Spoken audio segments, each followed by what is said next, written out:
inspiration and motivation.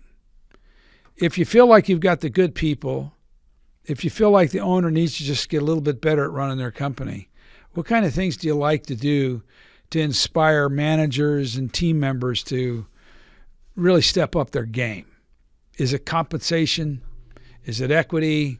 Is it deferred compensation type packages? I mean, what do you think?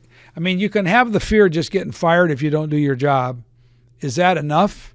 Or do you need to help people think a little bit bigger so they've got some hope and optimism that if they do change what they're doing and take steps 1 through 5, the world's going to be better?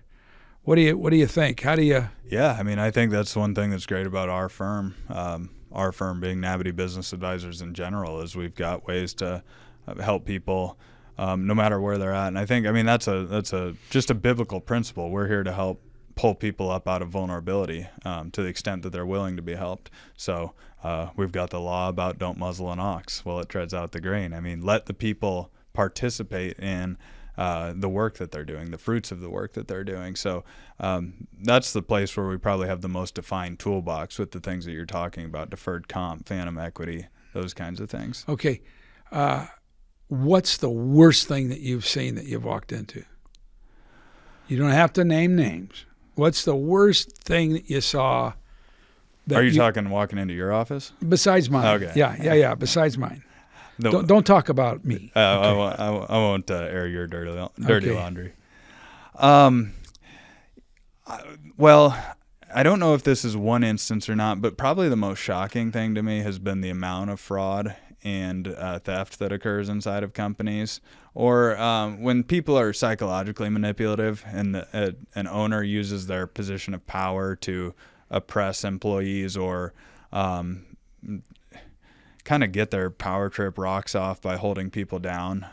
That's pretty gross. Anytime that there's addiction and infidelity and things like that, there's just going to be a lot of really deep problems. I mean, those are where companies get blown up completely when you go try to sooner fix or it. later. Yeah. Sooner or later it gets bad and there's a calamity. Yeah.